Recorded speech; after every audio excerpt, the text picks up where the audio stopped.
Lieutenant Colonel Jonathan Conricus is the international spokesman for the Israel Defense Forces. Thank you for joining me at the Media Line. Thank you, Felice, for having me. There were reports today that Israeli forces are closing in on the Hamas headquarters at Shifa Hospital and that the IDF and Shin Bet chiefs are embedded with the troops.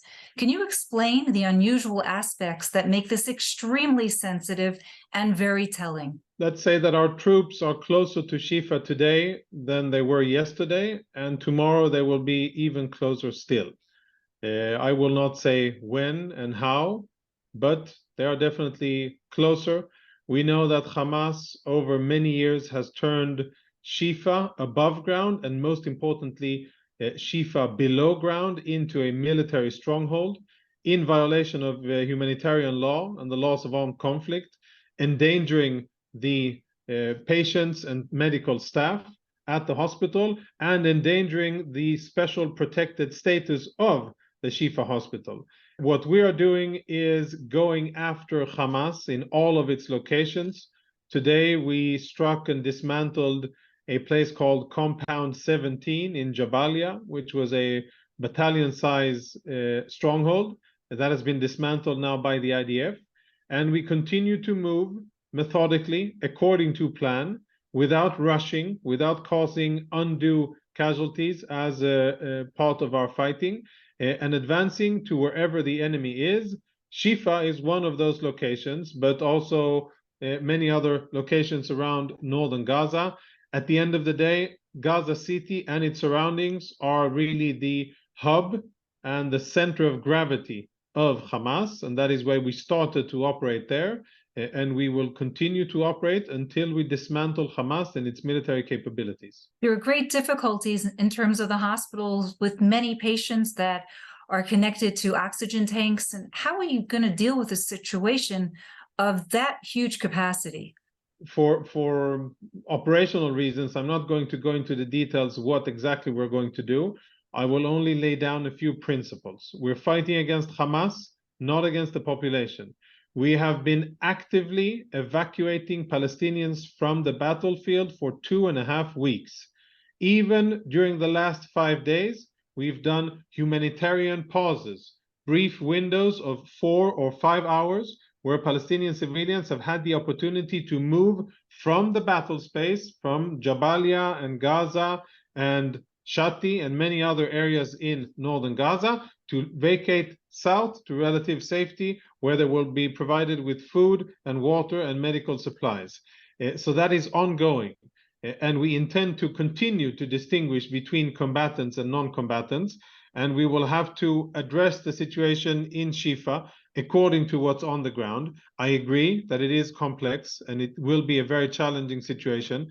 But at the end of the day, there is a very important military aim. There's military necessity. That is an area where Hamas focuses. That is where they feel protected. That is where they have many of their resources. And as such, it's a place of importance. And I'm not going to commit to saying what we're going to do and when. I can only say that it is a very important military enemy asset, and we will address it as such. Can you take a moment to talk about the complexity of the tunnels and what you have currently found? These tunnels, of course, are connected sometimes to schools, headquartered where you have residents, manufacturing plants. Can you describe a little bit about what the IDF, the Israel Defense Forces, has been able to locate? Yeah, we've uncovered more than 130 tunnels, some of them interconnected, some of them separate, in northern Gaza. We have dismantled them, mostly by simply blowing them up, but we're also gathering a lot of intelligence about their layout, the locations, their depth, design, and many other characteristics. It really is, the Hamas tunnel project is a tremendous engineering feat. There's a city underneath the city. And there are tunnels that go very, very deep, dozens of meters below sea level. So it could be hundreds of feet below ground level, not sea level, below ground level.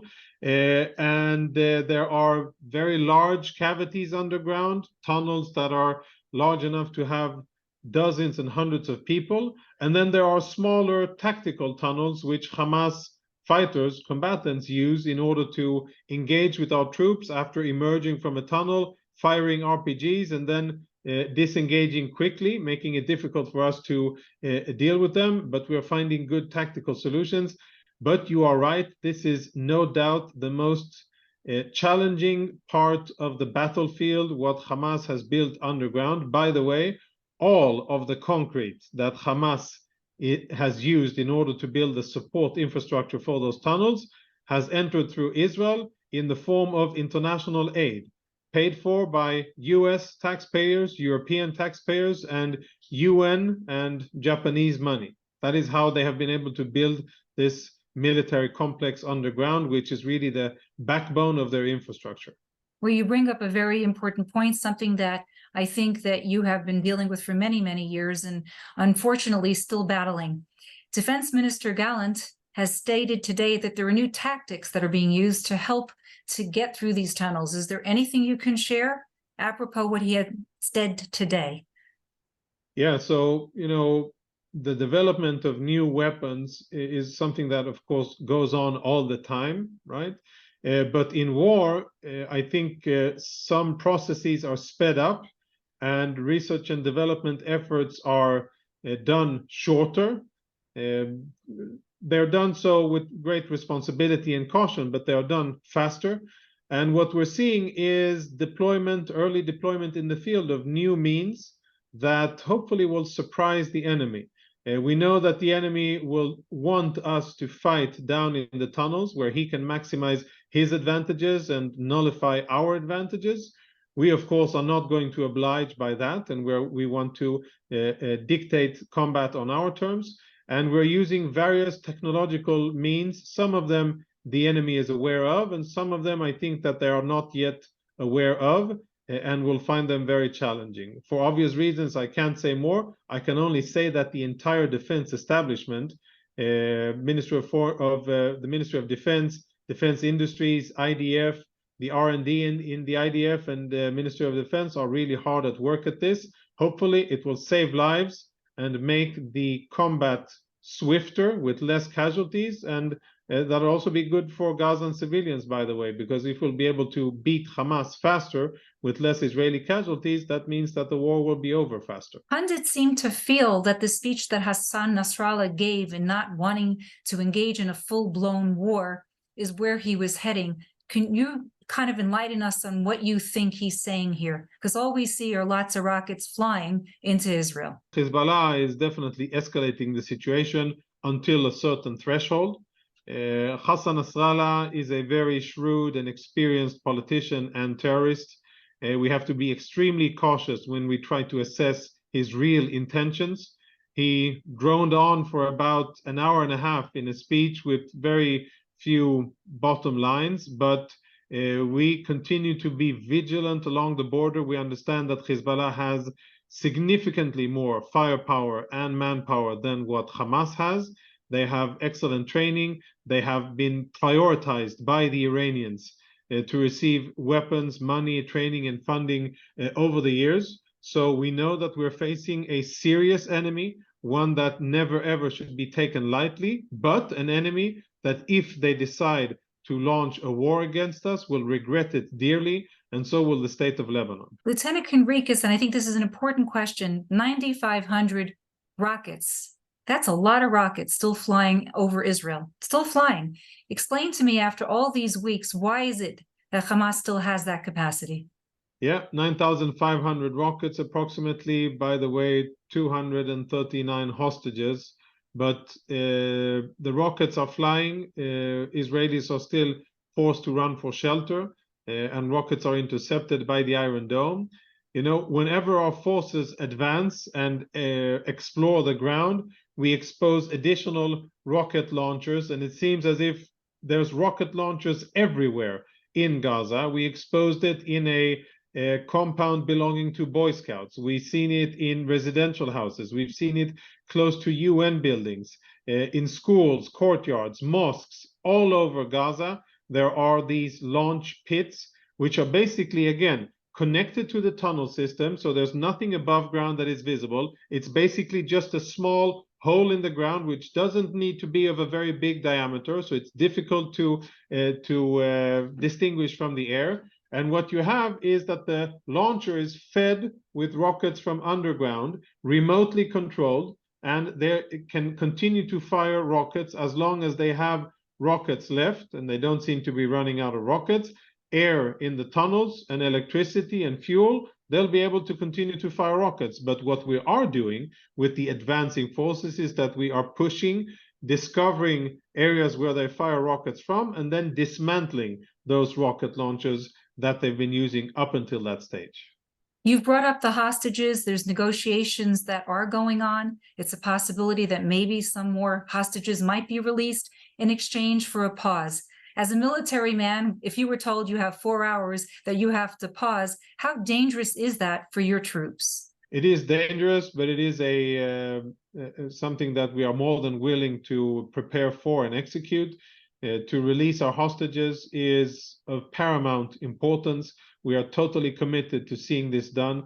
239 Israelis and foreign nationals, women, children, a 10-month-old baby, elderly, Holocaust survivors, and of course, men and soldiers as well. All of them are being held illegally in and under Gaza.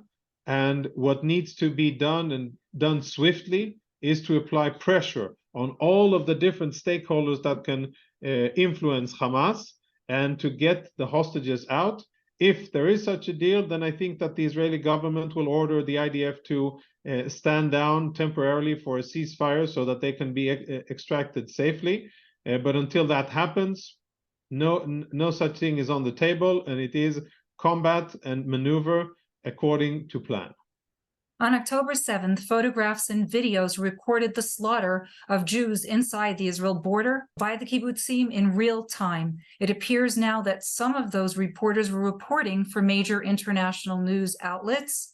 One photographer in particular has displayed a photo of him being kissed by none other than Sinwar, the head of Hamas himself. So what is Israel's response to this? We've asked for clarifications. The government press office and others, we in the IDF, have asked first and foremost for clarifications. What is this? Please tell us, AP, Reuters, New York Times, and CNN, what's going on? Who are the people that you employ? What kind of ties do they have to Hamas? And how confident are you that you are upholding journalistic standards by using these so-called stringers or producers or Palestinian journalists? I myself can say, based on my experience, is that I have many questions about the journalistic prowess of Palestinian journalists. Maybe not because they're bad people, I'm not making that accusation, but they are under tremendous pressure and scrutiny by Hamas, and they cannot publish anything that is remotely challenging to Hamas's narrative, because they have their families there, they themselves live in Gaza, and if they do, they face the consequences. And I know of many journalists that have been handled by Hamas and intimidated. And the problem with this is that when the New York Times reports the number of casualties from Gaza, or shows footage that a New York Times reporter allegedly collected on the scene of dead Palestinians trying to evacuate, then you are not supposed to question it because it is an established international institution. But when you look into the details and understand that the man who most likely collected that has friendly ties with Yahya Sinwar and has a questionable loyalty towards journalistic ethics, then I think many things that are reported by these networks is compromised and should be scrutinized accordingly. Before I let you go, at the end of the war, will Israelis be able to sleep at night in the north and the south? I think that victory can only be determined by the fact that when the situation arrives, when Israeli children will be playing and laughing in their backyards, in the kibbutzim and the communities like Be'eri that you visited, and other Israeli communities close to Gaza, once they'll be able to do that without thinking about Nukhba terrorists coming in and killing and abducting and raping and burning, then that will be victory. Up until that stage, that is only a process until achieving victory. We are committed to doing that. We understand that we have no other choice, that in order for civilians to live safely within our internationally recognized border, in our ancestral homeland, we need to eradicate Hamas. We need to make sure that there are no military capabilities in Gaza, and it needs to be done swiftly so that more than 250,000 internally displaced Israelis can return back home and do so safely, knowing that they are safe in their homes. Lieutenant Colonel Jonathan Conricus, I appreciate the time. Hope to have you back soon at the media line. Definitely. Thank you, Felicia, for having me.